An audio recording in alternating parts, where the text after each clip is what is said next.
talk about loops today. It's going to be great. So the thing that we ran into last time with the random number guessing game program, we'll be able to fix by the end of this lecture, I think. And so the idea of a loop is you got some code, and you would like to not just run it in a straight line, you'd like to come back around onto it. That's why we call it a loop, by the way. So we'd like to have some code that gets repeated as many times as we want it to, okay? That's the goal. So, yeah, let's make it happen. I don't think I really need to motivate this for you too much because of that guess the number game. Like, we kind of understand why loops would be nice, to keep coming back around the same code rather than copying and pasting it a bunch, right? And that's just silly. Let's not have to copy and paste, okay? So our programs, they can get pretty fancy right now with our current knowledge. They look kind of like this. They can you can do straight line code, and then you can branch off. You know how to do that. You can do like a couple things on this branch. You can do a couple different things, maybe not as many on this branch. And then eventually you can make them come back together and do more like straight line code. That's about as fancy as our code gets right now. Wouldn't it be nice if we could also, right, if we could do this straight line code, branching, as well as coming back together and repeating all of that. Okay, so that's where we're going. Okay, that's the goal of this thing called a loop. It lets us come back around on our code to rerun it until we're sick of it, I guess. So here, let's draw this in a rainbow box because it's important. That's about as cool as you can get in programming. You can write any program if it could look like that, okay? So yeah, our programs right now, they're just a bunch of straight lines and branching. We'd like to add loops to the game. So that's coming back around on what we've done so far, all right?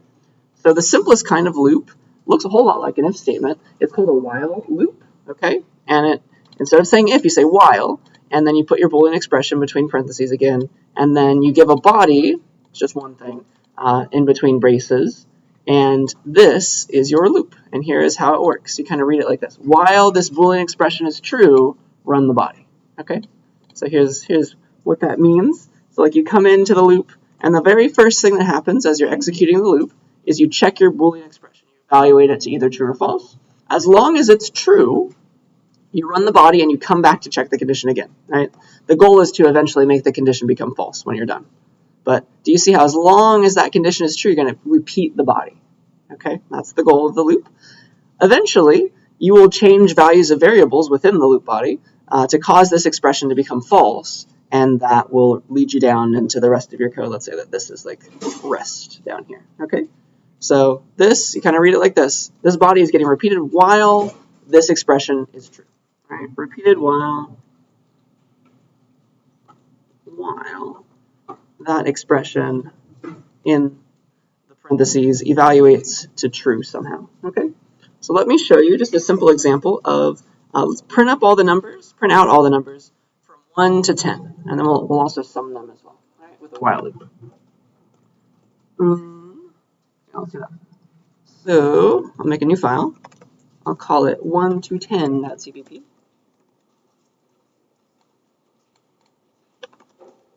And yeah, here's kind of what I want to do. I want to make code that can repeat in the body that prints 1 to 10. So it's like the same code, but somehow like the first time it prints 1, the second time it prints 2, third time it prints 3.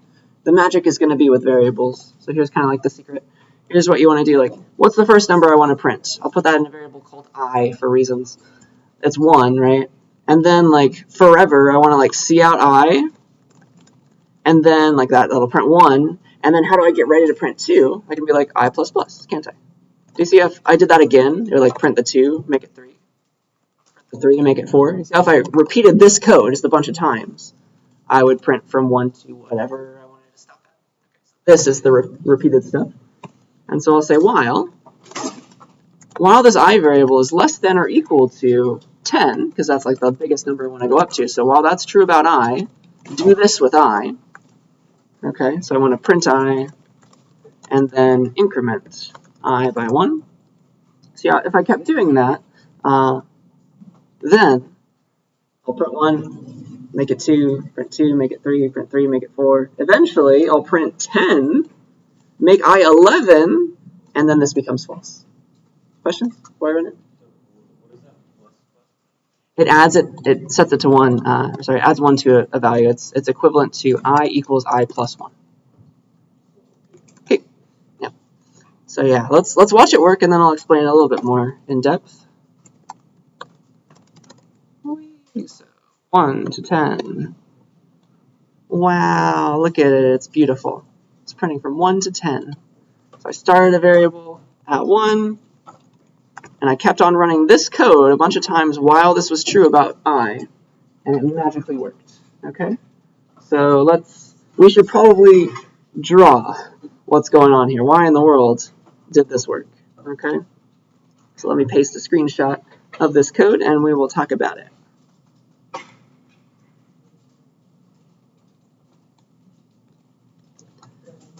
Why does this do what it's doing? Why does this print from 1 to 10? So, okay, we start, let me draw boxes and stuff. So we print, we first start I holding 1. So I starts out with 1, and then we're going to run this loop so that it's going to keep checking its condition, running the body as long as it's true. So the very first thing we do as we get to the loop, we execute it the first time, we're checking that condition. It's the very first thing we do. So is 1 less than or equal to 10? Yeah, it is. So we'll hit the body of that loop, and we'll print 1, and we will I++, we'll make I2 now. Okay? And then we come back. The loop is always going to come back after it executes the body to the condition again. It's going to try to repeat if it can. Now we're asking, hey, is I less than or equal to 10 again? I's changed. Is 2 less than or equal to 10? Yes. So we'll run the body again. So we'll print our 2, I++. And then I think you see the game we're playing here. So come back to the condition. Is 3 less than or equal to 10? Sure it is. Print the 3, make it 4. Okay? And then dot, dot, dot, I think you can imagine what's going to happen, like 9. Right? We eventually get to 9. We print the 9, make it 10. And now we come back. Is 10 less than or equal to 10? Yes. And so we'll run the body one more time, print the 10, make it 11, I++, and that's what's going to stop our loop, because 11 is not a number I want to print, right? We'll come back to the condition one last time. We'll say, all right, is 11 less than or equal to 10? No, that's false. So that's going to stop our loop. It's going to skip and just move on to the rest. Okay? So that's why this prints what it does. Does that make enough sense? That's pretty nice. Very, very nice. All right, let's do the same thing. Let's modify this code a little bit to sum up all the numbers from 1 to 10, because that's a useful thing to be able to do as well. Now, the sum of all the numbers from 1 to 10, or even 1 to 100, it'll be an easy change if you wanted to do anything. So instead of I, let's use J. I'll make some space for us, though, because it'll be different. So same idea again. I would like to go through all the numbers from 1 to 10. This time, not printing them. I'd like to add them into like a sum variable. All right, so I'll make a J variable that goes from 1 to 10 this time, and I'll keep on shoving the value of J into a sum variable. Add 1 into it, add 2 into it, add 3 into it. And so I want to start sum with 0 for sure, right? Because if I start at like 42, I'll have some weird offset of answers. So I need to start sum at 0. It's a good starting value. And I'll just repeatedly add 1, the current value of J, into sum. And then increment J. That's the next number I want to add in. Then shove 2 into there. So 1 plus 2 is 3. See how it's going to build up that sum? Make it 3. Shove the 3 in there. 3 plus 3 is 6. So eventually it'll get to the right answer. And just like last time, it's like, all right, add the 10 in. Eventually, like I think the final answer is 55. And then make it 11. And that's when we want to stop, because we don't want to sum up any more than 10. Okay? So that's how that's going to work. Let me code that for you now. So I have int J equals 1 this time. That's the starting value I want to sum. I need a sum variable as well. Start at 0 because I'm going to repeatedly add J into sum 10 times and increment J each time. That's what we'll be doing. So that's the goal there. And yeah, sum will hold that answer. It'll keep on having things summed into it. Okay? So while I want to range from 1 to 10 again, so while J is less than or equal to 10 again, instead of printing J, I want to use J to add into sum. Okay? That's going to be the goal. Let's see. So sum equals sum plus J is going to be the equivalent of that. You see how that's going to add the current value of j into sum? And j will change each time, because I'll do j++ here. Okay, so this adds, right? This line will add 1 the first time, because j starts out being 1. And then if I keep doing j++ and coming back around, now the second time j holds 2. Right? It'll add 1 the first time, 2 the second time, 3 the third, da da da. Yeah. So that's the magic of it. And when this is done, it's placed all those numbers. It's summed up all the numbers from 1 to 10 into sum. And if I print sum, I should have an answer. All right. And it is, in fact, 55. So yeah, just like I drew here, just every iteration, we're adding in the current value of j into sum, just like this. And because I'm ranging from 1 to 10, I'm adding up the numbers from 1 to 10. All right? You can change that to be 100. Very easy. Quite nice. So yeah, we good with this? Any questions about that? Yes.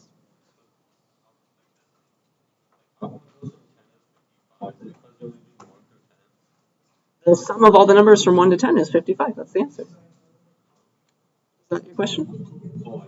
Yeah, it's a sum. Cool. So here's my question for you now. Your turn. Here's that same code with different colors. I'd like you to change it. See if you can change it to print not from 1 to 10. There's the 1 to 10 printing code right here. Instead of that, I'd like you to change it so that it prints from 10 to 0 by 2s. So 10, 8, 6, 4, 2, 0, and then that's done. Okay. Questions about the question? Try that. See if you can get it. Let's see. You don't have to write it anywhere. Just like write it on your own end, and then I'll ask you. If you're feeling brave, you can tell me what you changed. But start with that. See if you can change it to print down by 2s. Because right now it's printing up by 1s. Which code is controlling that? That's what I want you to figure out.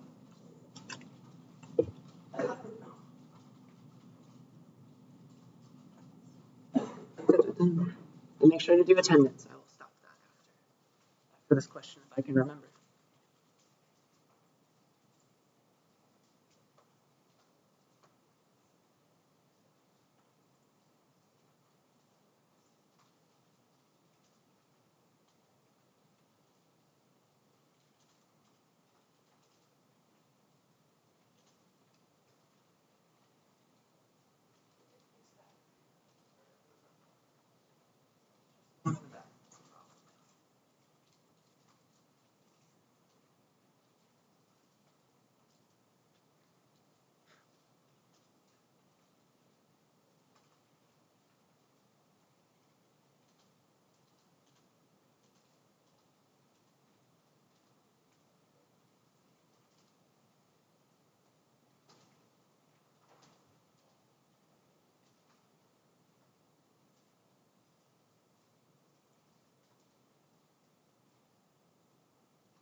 If you're not sure about how the code works, remember that you can use that C++ tutor website to walk through exactly every step of this code, couldn't you?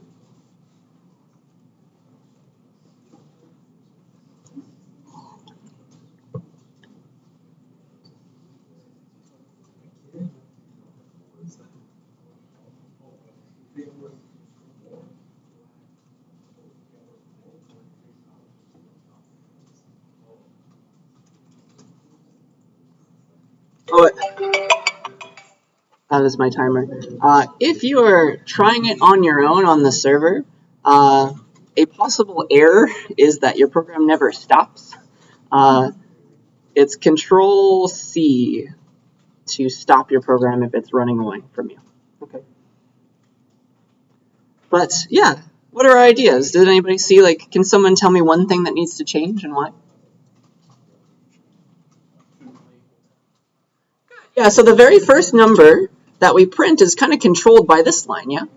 And so if we want to print 10 first, we better change this to start at 10, yeah? So that makes a lot of sense. Somebody else with a different thing that we might want to change? Rather than less than or equal to 10, it should be changed to greater than or equal to 0. Very good. So it's usually, the pattern is going to end up being, as you do it more and more, you'll notice, the pattern is going to end up being something involving the last number. So yeah, it's definitely going to be something involving 0, but it can't be less than or equal to right now, because like, is 10 less than or equal to 0 to start? No. So it's got to be backwards. If you're going down, it's got to be greater than or equal to. So very good. So that needs to change. And I think one last thing is going to need to change. Can some third person share with us what they think it should be?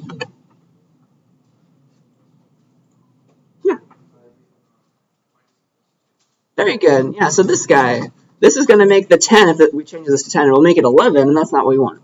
Every time we want it to decrease by 2, so yeah, I minus equals 2, or I equals I minus 2, some way to get it down, shrink it down. Very good. So yeah, are there any questions about why those 3 pieces are the ones that need to change? That is the secret, and so let's make that happen.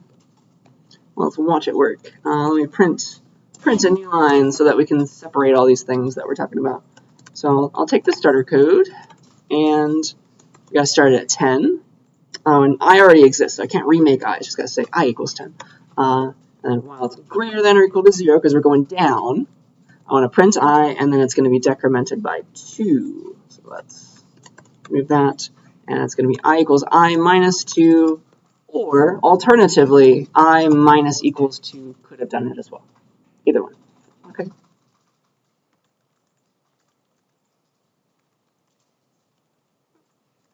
That's going to be the answer, and that should do it. Yay. There, I get my answer. And it's working. Yay. We're good with that. So that's useful knowledge. We can count up and down now. And you can also sum those numbers, too, if you use that sum variable instead of printing. Cool. Yeah, if we're good, I think you should just pat yourself on the back right now, because this is huge. Our knowledge right now is huge. So, dude named Alan Turing, very famous, very sad life, but very famous, very smart. He invented the Turing machine, which is a mathematical model for how computers compute. And every program you could ever write or ever will be written, or ever has been written, can be modeled by this mathematical thing called a Turing machine. And actually, with our knowledge of branches and loops and surprisingly string variables, right now we are able to simulate any possible Turing machine. So technically, with your current knowledge in the class right now, you can make any program that has ever existed or ever will exist.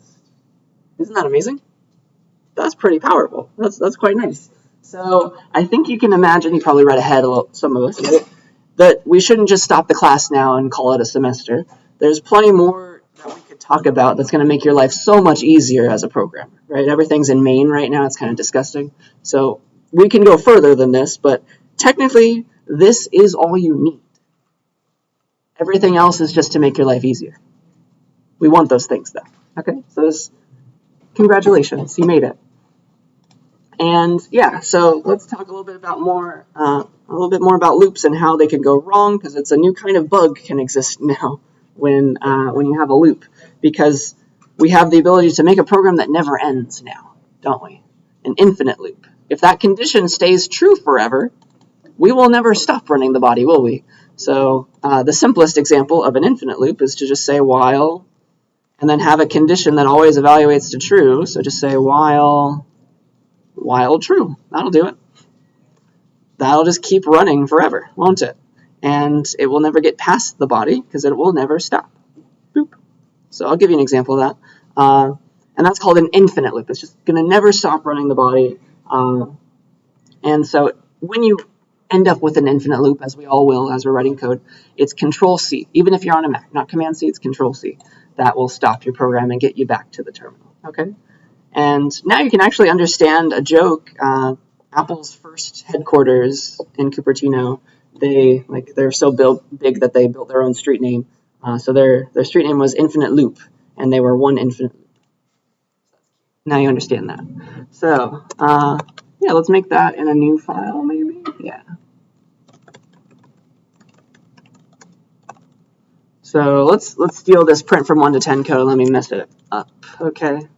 So if you accidentally thought that, oh no, the condition needs to involve the first value rather than the last value, something like that, So like this will always be true, won't it? Like I equals 1, print 1, make it 2, 2 is greater than 1, 3 is greater than 1, 4 is greater than 1. It will never stop, yeah? At least with your current knowledge, you think that it will never stop, okay? So let me show you that. Whee. So that's kind of like while true almost. And so I'm gonna hit enter, and it's gonna start counting as fast as it can. And so once you've had enough of this, you can press Control C, and that will get you back to your terminal. Okay, that's the secret. So yeah, infinite loops. You know how to stop them, and yeah, it's a new kind of bug with great power, right? Comes great responsibility. So now you have another thing to watch out for. Okay, any questions about that? All right, I'd like to teach you a cool algorithm now that involves loops. This is actually touted to be the very first algorithm ever made by humans. So it was invented by an old dude named Euclid back in 300 BC, and here is the algorithm. It computes the greatest common divisor of two numbers. All right, so if we've forgotten what that means from math class, the greatest common divisor is the biggest number that can divide into two numbers. So you can ask for, like, what is the greatest common divisor of 12 and 18? And if you just like write out their prime factorizations and just like highlight all the ones they share, and then multiply those shared ones up, you'll see that it's 6. 6 is the biggest number that will divide into both 12 and 18. It's the greatest common divisor, okay? And we know how hard it is to compute prime factorizations from math class. So there's actually an algorithm that'll do it for us without ever having to worry about that, which is quite nice. So here's the algorithm. I'm not going to teach you why it works. You'll have to wait till CSCI 26 for me to teach that to you. But I can show you the algorithm, and you can code it up without even understanding it. So that's what we're going to do right now. All right? So here's the algorithm. We're going to put the two numbers that we want to compute the greatest common divisor of in variables. We'll call them A and B. Those are the two numbers we care about taking the GCD of. And then here's the loop. We're going to do the following while the B number, whichever one that was not equal to 0. So it's going to be a condition that looks like this. While B is not equal to 0, I'm going to do the following. I'm going to change B to be the remainder after dividing A by B. So it's something like this. B equals A mod B. I'm going to replace B with that. Okay, that's the first step.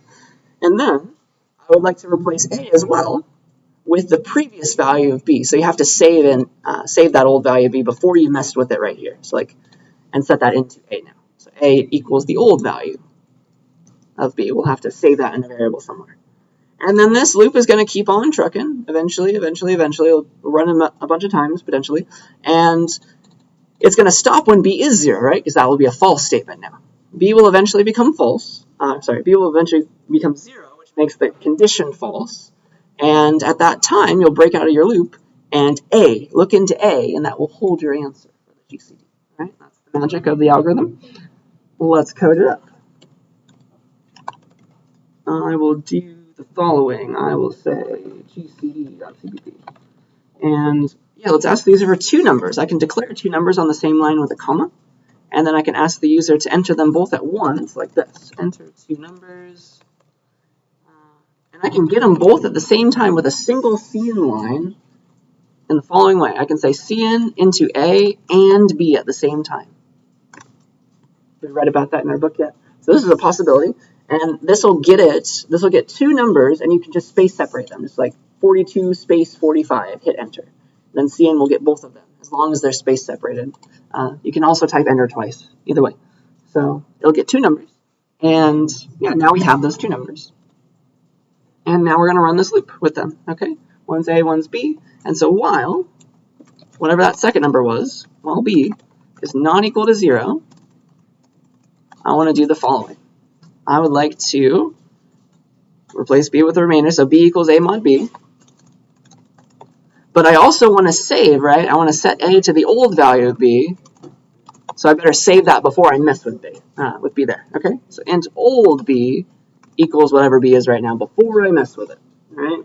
So that's the proper order. And then I'll set A to be old B, all right? So those are going to be the 3 lines in my loop. And this will just keep chugging away until, like, B will get smaller every time by this line, and eventually it will become 0. And then A will hold the answer for that GCD. So if I just see out A, by the time that loop is finished, I'll be good to go, all right? So does anybody have any questions about how I took this text and came up with the code that corresponds to it? Because that's a new thing, maybe. It'll take some time to sink in. Any questions about that? Yeah. Which one? Yeah, old B? No, I can declare it in here. That's fine. Is there another question?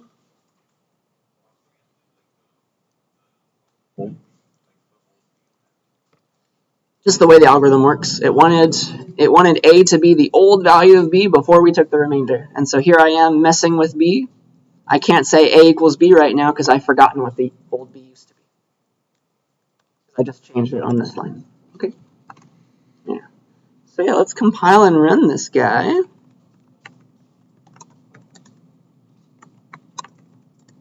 Enter two numbers, and I can just space separate them by the way I'm doing A and B on C in here. So I can say 12 space 18, and it will work, and it will make 6. The order doesn't matter. B could be anything. It'll just figure it out. 18, 12, still 6. And if I type some random numbers that end with at least an even number, we should find something here. Oh no, that was too big of a number. Sorry. Let's do that one and whatever that is. Okay, they only have 2 in common, but yeah, you kind of get the idea. Like if I did like 100 and 300, then it's 100 that they have in common. But yeah, 45, 49. Those have nothing in common. Interesting. So yeah, that's a GCD. At least for 12 and 18 makes sense. Okay. Any questions about it running? Seems like it's working all right. Okay. Yeah. When you do the C and A and B on the same line, so you type it in with a space in between, is it picky? Like, will it not C and B if there's a double space between A and B? It gets rid of any spaces. So 12, a whole bunch of spaces. I can even press a new line here. It'll figure it out. Okay. Yeah. So it just eats up the spaces until it finds the numbers that it's looking for. Yeah, good question. Anybody else? All right. Dun, dun, dun. So let's do. Oh, question first. Sorry. When you are trying to read into ints, it does. Yeah, because CN knows that spaces are not parts of numbers. Yeah. If you're reading into a string, though, then there's a different story there. But yeah, with ints at least. All right. So, those of us talking, please don't talk. I'd rather you talk on Discord. I just don't want to hear you, okay? Talk to each other, that's fine. I don't want to hear you while I'm talking, though, okay? All right, let's do guess the number again. Are we ready? Let's make it work right. I'm so excited. All right? So let's steal the code from before, and we'll finally fix it now. We can make it just have the thing once and for all, and we're good to go. Okay? So let me copy in lecture 5's guess.cpp into my current folder, and we will make it better this time. Okay? Guess.cpp. And you remember what we did. It was disgusting, right? We had all this code repeated a million times. All right? A million times. Now that we have loops, we can just have it once. Right? We'll just have it once. Whee! So I'll put it just like that. And what do we need to do? I just want to repeat this until the user's got it, right? So let's think about this. So I just want to repeat my code that asks the user for a number and checks if it was right. I want to repeat that while their guess was wrong. Does that make sense? Because that's going to turn into my condition. While their guess is not equal to that secret number, which I guess I called n rather than num. While the guess is not equal to n, keep on asking them. And eventually, once this is false, right, that means they got it. I'm done. I don't never have to ask you. See that? That's beautiful. That's what we want to do now. Okay? So, let's make that happen. While. Dun, dun, dun. While guess is not equal to that n value. I still hear talking. I don't want to hear any talking, please. Thank you. Alright, so while guess is not equal to n, I want to ask for a guess and check it. And actually, I don't even need this exit anymore because the second the user gets it right, do you see that this will become false and we'll stop anyway? We'll stop the loop and return 0. So I don't even need the exit in the you got it case. That's beautiful, because it just knows to not do anymore. Okay? So that's most of it. This is mostly right, but there is one thing wrong. The very first time we run this while loop, what is the value of n? It's something random, right? What is the value of guess? It's going to compare guess to n once, right? Before we've ever asked the user for anything. So what's in guess right now, the very first time? Anybody tell me? It's something garbage, and there is a very small chance, tiny chance, that what is randomly held in guess was the secret number. And so you'll see it just immediately end the program in like 1 billionth of a chance, kind of. There is a possibility that the program's like, oh yeah, guess is equal to n. I'm done with the loop. False. All right. So let's start out guess with a number that could never possibly be the secret number. All right. A good number for that is -1. Okay, because that's never a number from 1 to 100. So that should do it. All right. So let's compile. Guess -o guess, and then if I run it, it's just going to repeat this code. It's a nice 26-line program finally. Much better than it would have been before. So we've got it. We've started off our number. -1 is definitely not equal to the secret number. All right. And now we're going to enter our guess, and it's going to check it. So 50 is like the best guess. 75 because it's too low. Now it's too high. And you see how we keep repeating this code as long as the guess was wrong. Okay.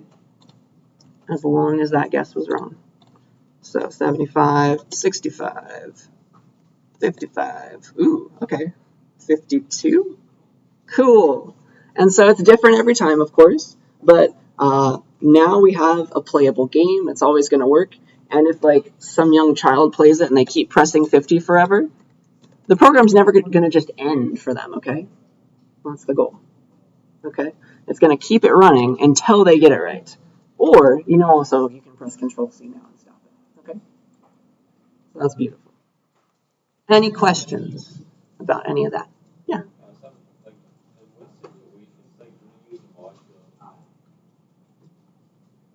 Use modulus, this thing?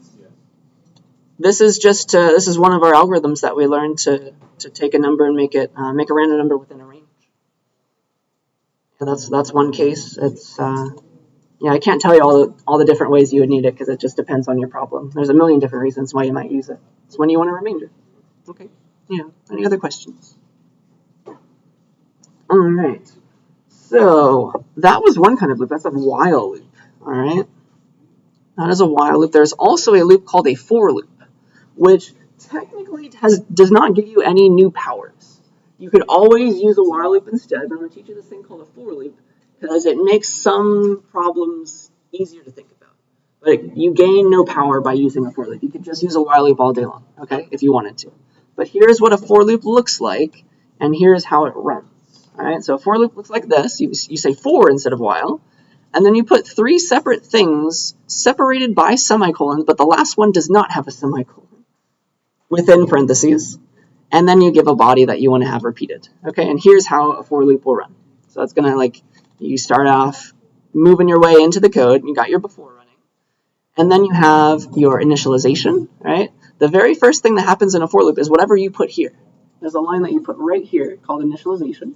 That gets run only once. It does not get repeated, surprisingly. Okay? So that gets run. And then, just like a while loop, we're going to check that condition. We're going to check the condition. And as long as that's true, we'll run the body. If it's true, we run the body. All right? If that body works out and it completes, we'll then run this line. It's like another piece of code. It's called the increment. That's what I like to call it, at least. So we do condition body increment as long as that condition is true, and that's what we get repeated. Right? So it's condition. If it's true, we run the body, and then this other thing, which is wild to think about. And then we come back to the condition. As long as the condition is true, we do this. Condition body increment. Oops. That's what gets repeated a bunch of times. The second the condition is false, then we get the after part of the code. Okay? And that will stop everything. So it looks a little weird the first time you see it, but that is going to give us the same idea. So let me do a 1 to 10 printing program and show you how similar it can be. Okay. Let's see. So let's do that. I'll call it 1 to 10 underscore 4.cpp, and I'll steal the other code. Here's the while loop that printed 1 to 10. All right. And then I'll do a for loop that prints 1 to 10. So instead of this, let me show you how you can like separate things and make it work with this brand new thing called a for loop. Okay. So the very first thing we would like to do is I'd like to initialize something. Okay. So this is everything has its place in a for loop. I'm going to say for. I'm not even going to make the I variable yet because the first thing I want to do, like before I hit the loop, what do I want to do and initialize? I'd like to make this I thing. Yeah. So I like to make this I variable and initialize it, and that can go in the for loop now. That's pretty cool. I just put a line of code just like this. For int I equals 1, semicolon. And then the condition is the same as it was for the while loop. So it's going to be keep going while I is less than or equal to 10. All right. And then we'll figure out what that needs to be in a second. That's the increment part. Let me make this a little bit bigger. All right. And then I put the body, right? I say, what do I want to do in this loop? I want to print I and increment I. I think I just gave away what needs to be the increment part, didn't I? Okay. So those two lines can go in the body, but actually, because the for loop will always run something at the end of the body, or run whatever this is at the end of the body, we can put something there that we always want to happen at the end. Right? Want to have happen at the end. And that could be your I++. So do you see the difference? There's my increment part right there. All right. So that's how that's going to work. And surprisingly, this is also going to print from 1 to 10, okay?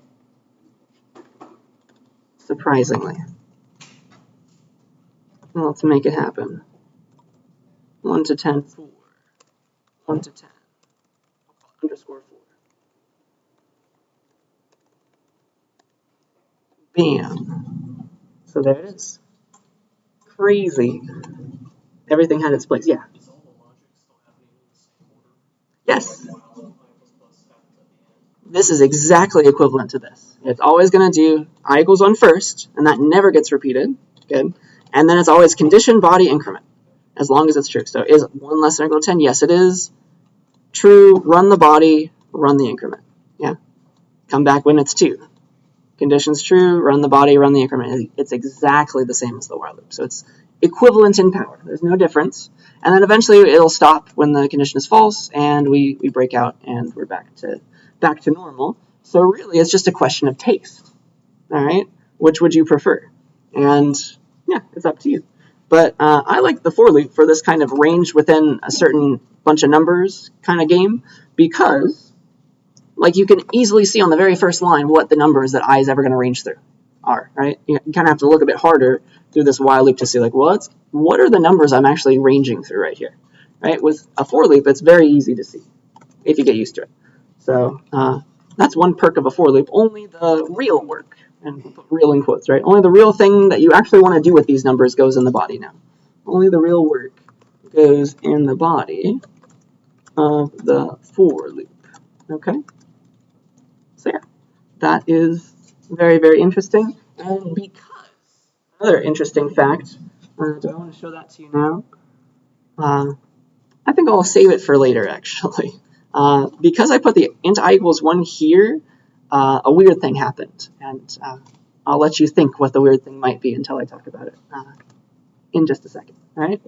So yeah, if we're good with that, let me draw another picture. So let me paste the code, and we'll talk about how it works one last time. And then I'll have you try something. All right? So again, if you think back to the doc, always come back to this slide. This is very useful. It's like, this is how it's going to run exactly. Same with the while loop. All right? So let's try to figure this out. So the very first thing that happens is the initialization. So int I equals 1. We start off a new variable's life, holding 1. And then it's always condition, body, increment. Condition, body, increment, as long as it's true. All right? And 1 is totally less than or equal to 10, so we're going to print 1. It's true. Run the body, print the 1, and then I++. And back to the condition. It's always condition, body, increment, a million times until that condition becomes false. All right, that's what we're going to keep doing over and over and over again. And so now, okay, we print 2, do our I++, condition body increment. So 3, okay, 3 is less than or equal to 10, so we'll print 3 body increment to 4, and I think you kind of get the idea, yeah. So eventually we're going to hit like, what, 10, we'll do condition body increment. Is 10 less than or equal to 10? Yes, it is. Print 10, I++, make it 11, and that will stop our loop because we come back right after the increment. It's always condition body increment. Condition is now false, right? Because 11 is not less than or equal to 10. Okay? So I think that is all that I wanted to draw for us, and I hope that helps a little bit. But it's all the same, just like a while loop. You don't have to, if you hate for loops, you don't have to learn them for a while until I force you to use one in a lab. Okay? So, yeah, here's my new question for you. Maybe we can try this one now that we're a bit more confident with our loops. Let's try this on the written nice page, please. And I promised I would stop that. So let's go to that written nice page. I will clear it out for us.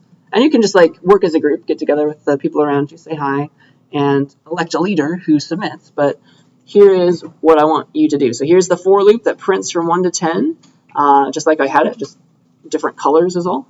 So it's exactly this code again. Take it, and I'd like you to print instead from 20 to -5, decreasing by 5. So 20, 15, 10, 5, 0, -5, and that's when it stops. Okay? So figure out what you would change and try to enter in your answer and help each other. Okay? Question?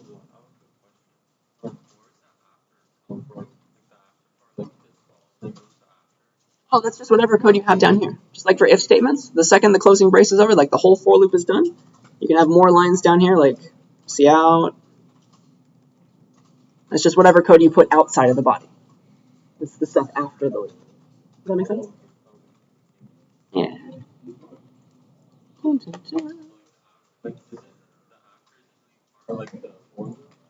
it's not part of the for loop. It's like it's outside. The stuff before I called before, all the code before, and all the stuff that comes out.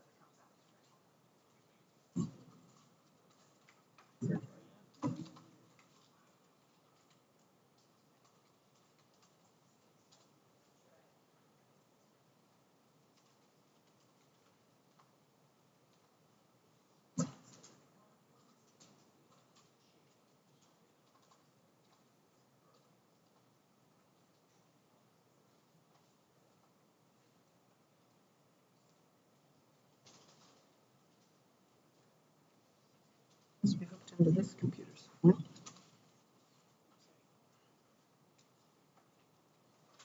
Yeah, I'll give you a couple minutes.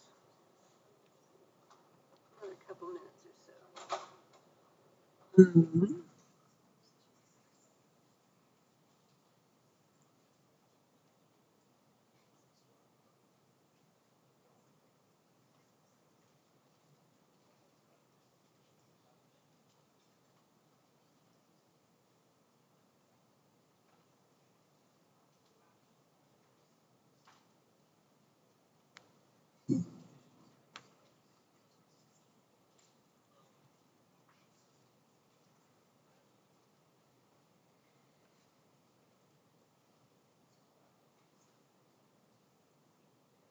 Another minute or so. Get your best guess in. Yeah, if that's going from 1 to 10 ascending, how can it go down by 5 descending? Is that a question?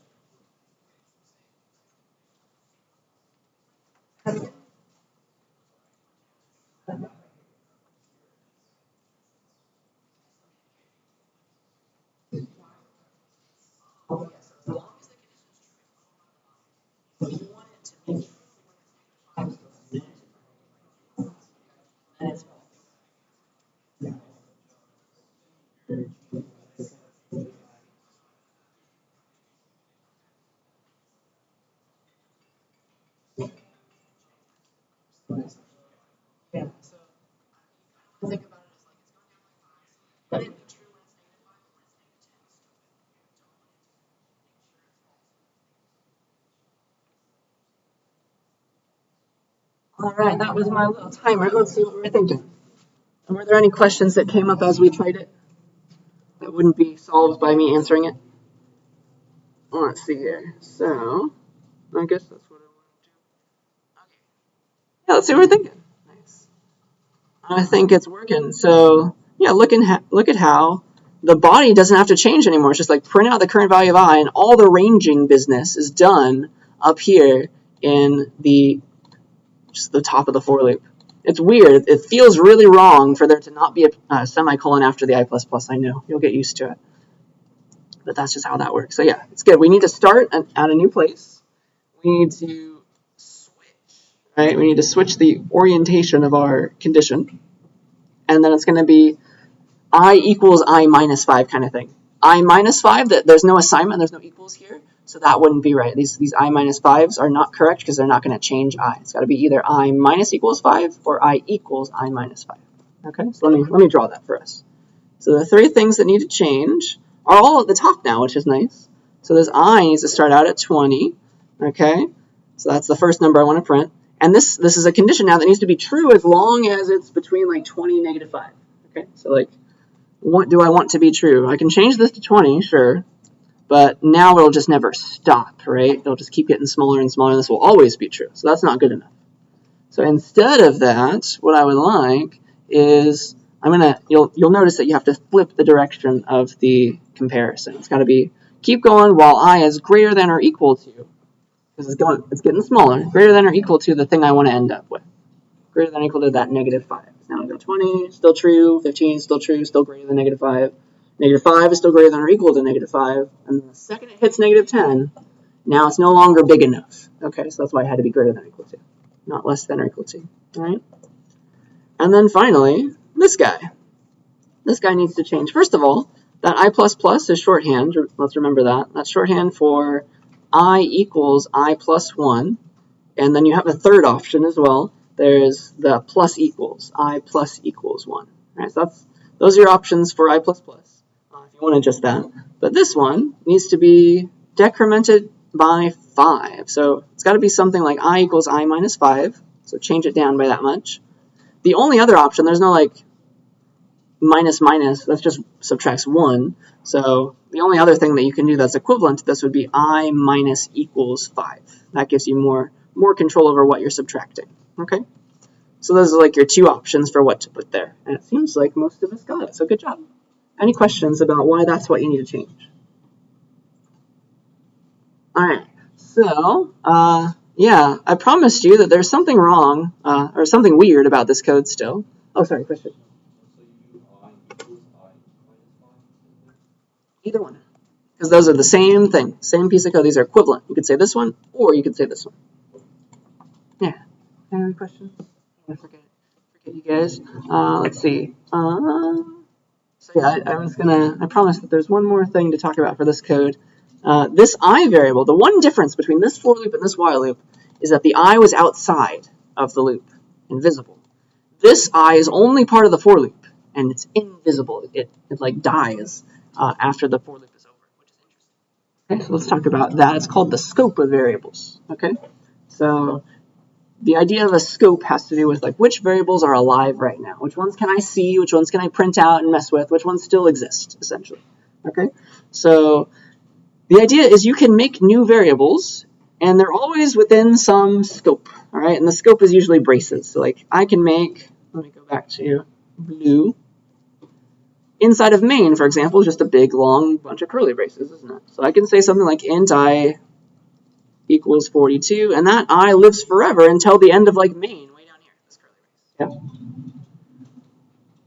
Yeah. There are other things that have curly braces though. Like you can make a variable inside of an if statement, you can make a variable inside of a while loop, inside of a for loop even.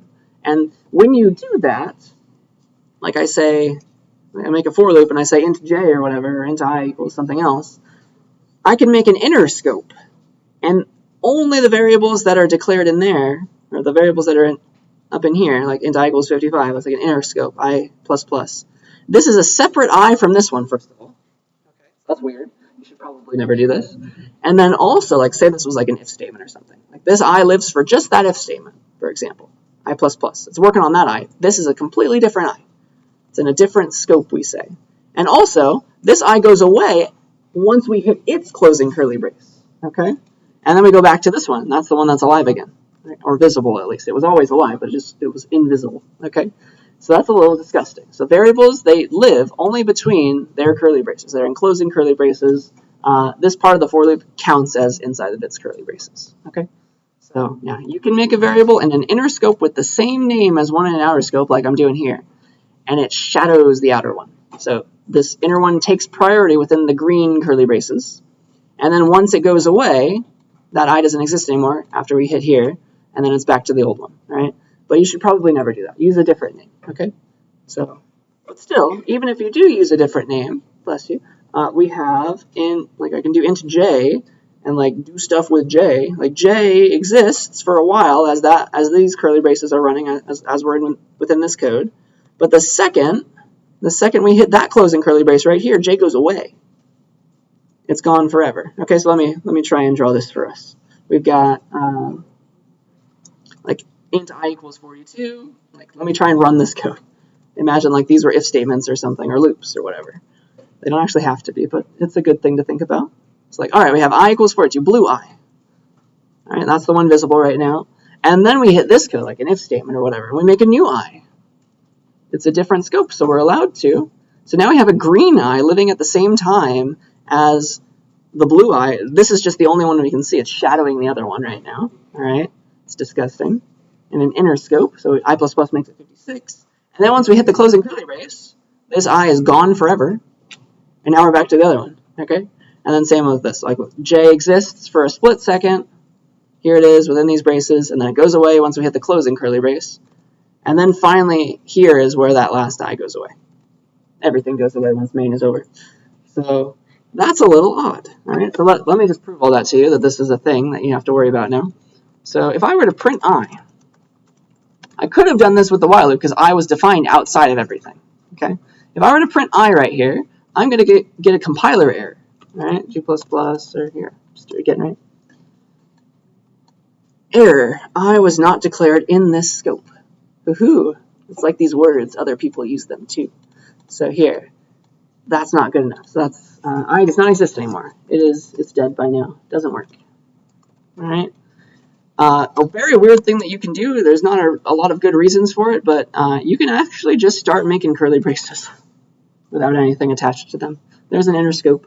Int x equals 42. So let me have fun with this. Cout x. Let me just type a bunch of code. Think about how this might run in your head as I'm typing it. Inner scope. Int x, new x. X equals 55. Cout x. Inner scope. Why not? What do I want to do now? Another x. A third x. 100. Cout x. And then we'll close them all off. Close that scope off, cout x. Close that scope off, cout x. You know that if I did it out here, every x is gone, right? So this won't work. It's the first one's right there. So let's see if I can show all of this to you. And take bets as to what is going to be the output here. What do you think is going to be printed? All right? See if you can figure it out as I'm compiling it. So there's just inner scopes. All right? 1 to 10. 4. All right, let's see if we can figure out why it prints exactly the following. We've got,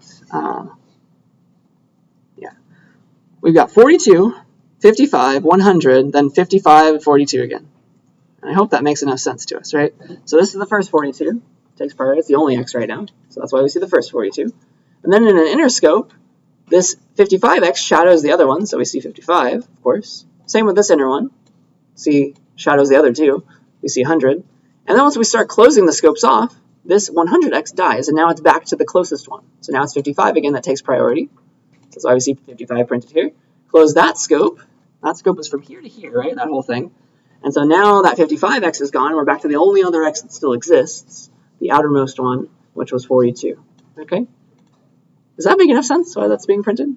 So you should never do this. You should always make different variable names, even if you're using inner scopes. But now you know what you can do. So you can break the rules when needed. Okay?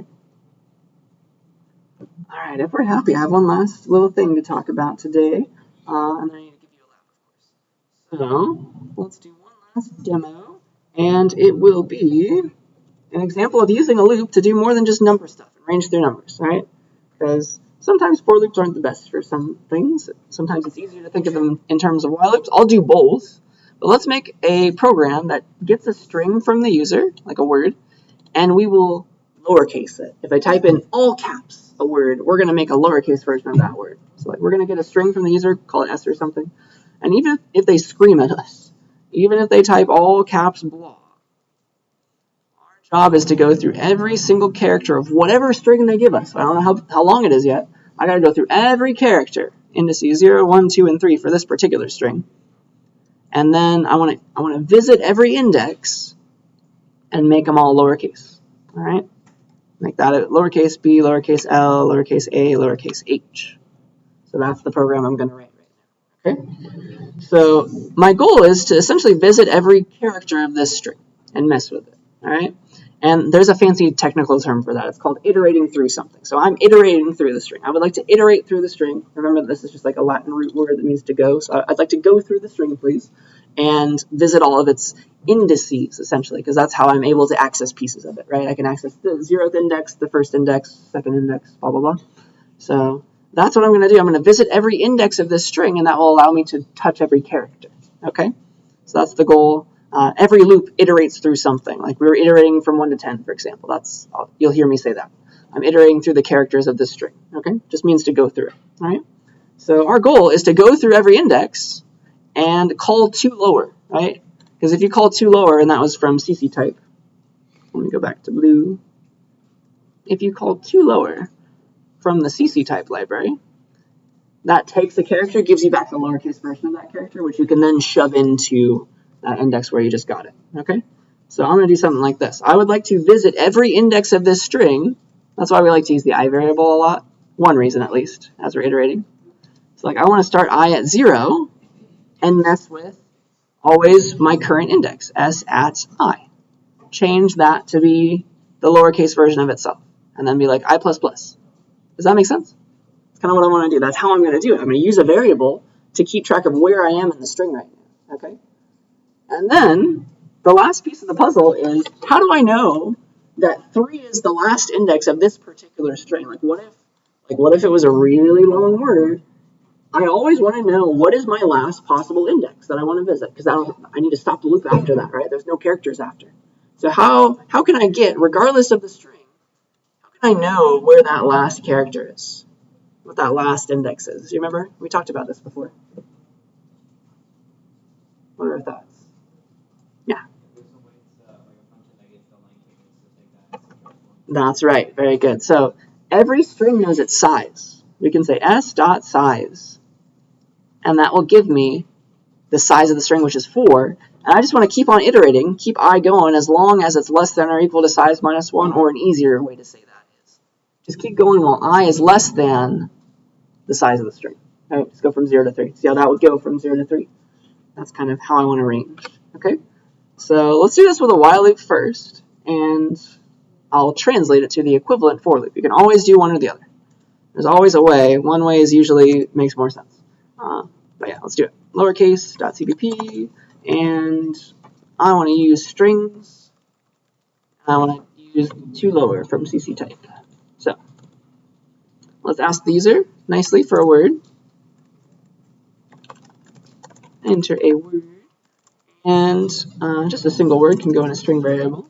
String s, cn, into that, and all right. So my goal right now is I have my string. I got it from these. I don't know how big it is. It could be ABC. It could be the entire alphabet for all I know. All right. I want to go through, as long as it is, I want to go through everything. Iterate through. My goal is to iterate through, go through every valid index of S. 0 through 3 in this case. It could be something else though. It's always starting at 0 though.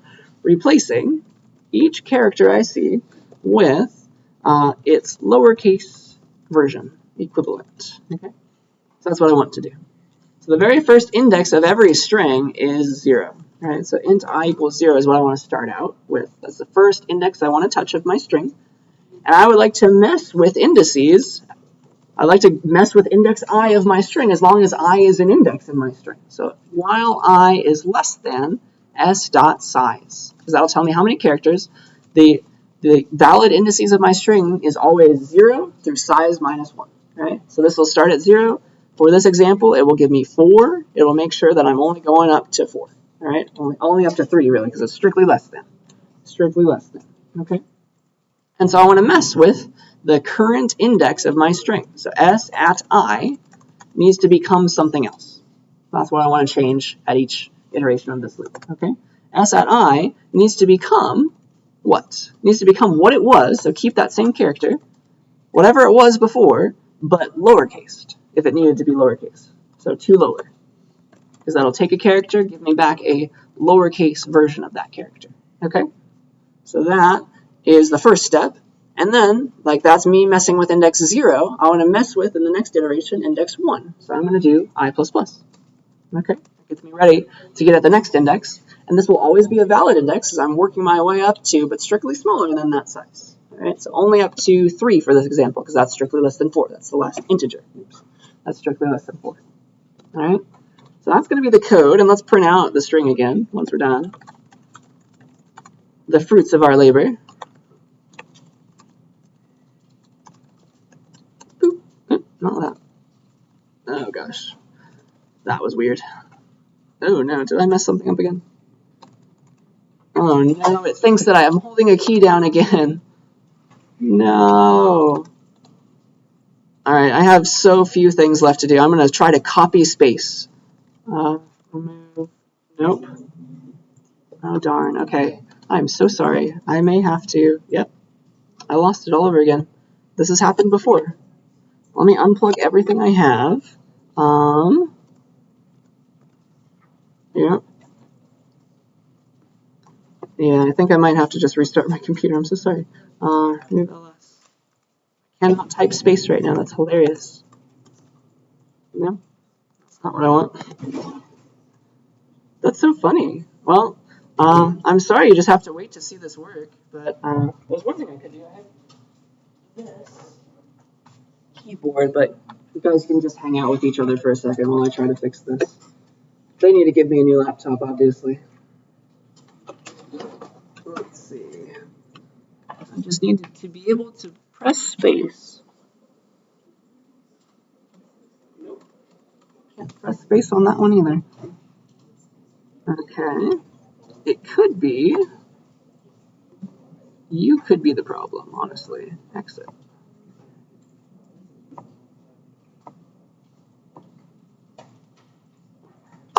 No. You still think that it's being pressed. Can I Control-Delete? Ooh, that was the secret. Cool. Cool, I did it. Alright. Back we go.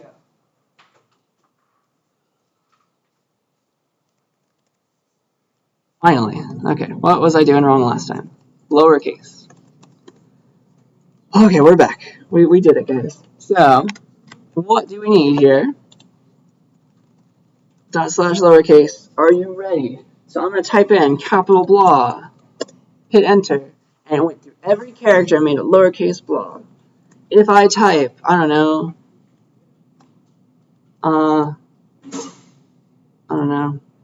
hi mom, all caps, it goes through all of them. If I type my name, all caps, it'll find them all and make it work. And it doesn't actually matter. ABC, wherever the character is, capitalized, it'll figure it out. D, E, F, G. It'll just go to those, and everybody else stays the same. Okay?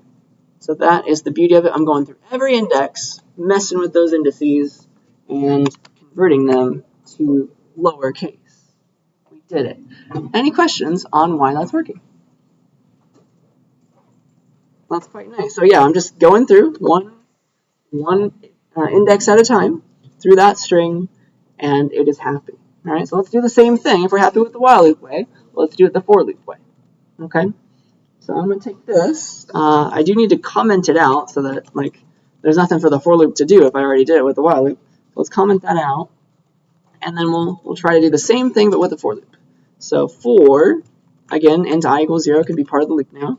That's the first thing. So the index that I want, and I want to have I range through.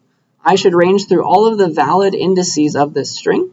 So keep the same condition. I want to keep on going while I is less than s.size, strictly less than. And I want to increment by 1 each time. So this is going to go through all the valid indices again. And then what do I want to do at each index? This thing. And that is the thing I would like to do, please. And yeah, those are going to be equivalent ideas. All right. And so just like the other one, all caps blah, you still get lowercase blah. Right. So you have options, whatever you're interested in, whichever way you prefer. You can pick the while loop way or the for loop way, and you can always translate from one to the other. Okay. So I think that's all that I wanted to say about that example. Any last questions about any of that? We've come quite far today, which is exciting. All right, if we're happy, that's where I want to stop with loops for today. But because it is a Thursday, I need to give you a new lab. All right. So this lab will be a couple weeks. Take heed of that. Make sure that you start early. But this will be due week 5. So the 13th, Friday the 13th, of course, in September.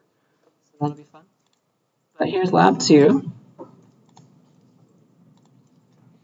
And here it is. Here's what you're going to do. Let me go to the starter code on my end for you so I can show it to you. But you know how to get it now. So here's what we got. There are 2 files in this lab. All right. So there's 2 parts. So the first one is just a silly extension to FizzBuzz, which we talked about before. Right? So it's just like FizzBuzz, but I'm calling it FuzzBizBaz. It's just fancier. All right. It's fancier than normal FizzBuzz. So honestly, pretty much all of your instructions are in the comments of this file. So let's go look at it. Everything else, just get it working with the comments as your guide. But here's the goal. You want to get a number from the user with this exact prompt. Enter a number, colon, space. Get one number. And then, just like for FizzBuzz, it was like print fizz if it was divisible by 3, print buzz if it was divisible by 5, and combinations of those. I want you to do the following. Now it's 2, 3, and 5 that we care about. Right? So if your number that you got was divisible by 2, you'll print fuzz. If it's divisible by 3, you'll print biz. If it's divisible by 5, you'll print baz. So it's slightly different. You'll have to take my code from class and change it around. And there's more to look for now. If it's divisible by any combination, you would print what you would expect to print. So if it's divisible by both 2 and 3, you're printing fuzzbiz. If it's 2 and 5, you're printing fuzzbaz. If it's 3 and 5, you're printing bizpaz, right? So that's just the combination of those. And if it's divisible by all 3 of those numbers, 2, 3, and 5, you'll print fuzzbizbaz, all right? And then finally, just like the other game, if none of that's true, like it's a prime number or something, then you'll print the number itself, okay? Print the number if it doesn't go in cleanly to any of those. All right, so that's your fuzz, biz, baz program, like 2 is print fuzz, 3 is biz, 6 is both 2 and 3, so fuzz, biz, 10 is both 2 and 5, so fuzz, baz, 11 is a prime number, so it has none of those in common, you'll just print 11, and then 30, that's all of those, divisible by 2 and 3 and 5, okay? So, yeah, that's what you want, and that's kind of the output you should see. Try it on your own with different options, but that's all you got to do. Implement the comments, compile a run test, and then you're ready to turn it in, all right? So yeah, there's actually a trick, and you can ask me about it once I've seen you do it the long way, okay? I can help you. There's a trick to do it quicker, but I want you to suffer the first time. Good practice. Any questions about this part of the lab? All right, so the next part of the lab is slightly fancier. It's called tic-tac-toe.cpp. You don't need a loop for any of these. Oops. This is not a loop lab yet. But it's an if statement lab, that's for sure. If else, if else, if else. So here is your goal for this tic-tac-toe.cpp program. Again, you'll look at the comments. But what you're going to do is you're going to have the user enter in a tic-tac-toe board to you. All at once, all right? They're going to enter it in space separated, just like I was doing. Multiple characters at once is what you're going to get. The user's going to enter 9 characters, and I want you to call them exactly these. All right, because they're going to represent exactly these places on a tic-tac-toe game board. So you're getting them in order from top to bottom, left to right. The user's typing in 9 characters that are like X or O, okay? And that's an entire tic-tac-toe game board, right? It's like the final state of one. So you're going to call the characters exactly these. You'll need to declare them and get them from the user. And you can use one big long line, right, of CN statements to get a bunch of space-separated characters from the user, can't you? So do that. Give them the names I told you. And then you're getting them in this order, top to bottom, left to right. So it's XOO, that's the first line, then OXX, second line, XOX, all in one fell swoop. And then it's your job in this program, after you get the variables, all the characters into variables, it's your job to test to see if anybody won that game. Okay? There's a bunch of different ways to win tic-tac-toe. You can win on the rows, on the columns, or along the diagonals. This one, X wins because it was along the diagonal. So you'd end up printing that X won. All right? So that's kind of how this program works. So here's like the first one you'd print out after you got the game board from the user, X wins. And like here's another one that you can draw to see that O wins. And then it's possible that nobody wins in tic-tac-toe, right? So you should also be able to print that there's a tie. All right? So your goal is to do that. Figure out a winner if there is one, print it. Otherwise, print that there's a tie with this kind of style. All right? Any questions about how you're representing this board? Because that's going to be the key thing. It's going to be a bunch of 9 char variables, essentially. Okay? And you're reading in all of them at once. So there's that.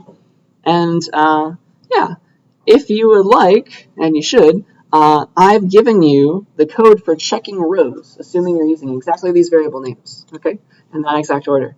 And I'm keeping track of who won with this char winner variable. You can mix that around if you want, but I encourage you to follow my lead. So here is how you check the rows for a winner. So I've already given you this code. You're welcome. You just have to do the columns and the diagonals. So here's how you check that, like, let's see if somebody won along this row. There will only ever be one winner, by the way. I'm not going to try and trick you. I'll only ever give you valid tic-tac-toe games. So here is an example. So let's say it was XXX on the first line. All right. To check and see if somebody won the first line, we just have to check and see that B11 and B12 and B13 are all the same thing, right?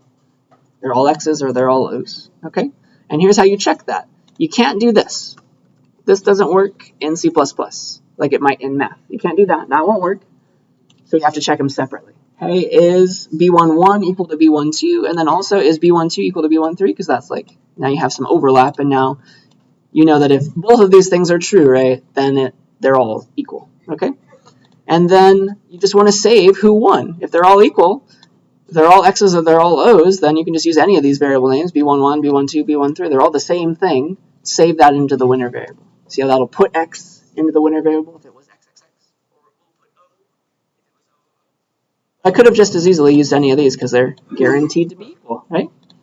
So yeah, that's the goal for those. And similar idea for checking the second row, like is 2-1 equal to 2-2 and 2-2 equal to 2-3? If so, they're all equal to each other, and I better save one of those because they're all the same. I can pick whichever one I want, and that was who the winner was along the middle row, all right? Same for the bottom row. And so it's just a bunch of separate if statements. That's probably the easiest way to do it. These could technically be else ifs because there will only ever be one winner. So you could choose to do it that way, but I don't know. It's good practice. Good practice doing it this way. But yeah, that's the goal. Your job now, since I did the rows for you, is to do the same thing for checking the columns for a winner and checking the diagonals for a winner, because those are the other ways to win the tic-tac-toe game. Okay? And then once you find who wins, you'll print out who it was, either X or O, or if it was a tie. If nobody won, you notice that nobody won at all, you'll have to print out a line saying that it's a tie. Okay? So that's your goal. A little bit more fancy than the first program. You're getting a bunch of characters, that's a tic-tac-toe board, and you're figuring out who won that game. Okay? Any questions about any of that? Alright, so yeah, compile that as you would expect, run it as usual, and you're turning in those 2 files, the 2 files I started you with. So, yeah, they're worth about the same points, but tic-tac-toe, definitely start early on both. Do them in order, but you got 2 weeks, because you might need it, alright? So, if we're good, I think that's all that I want to record.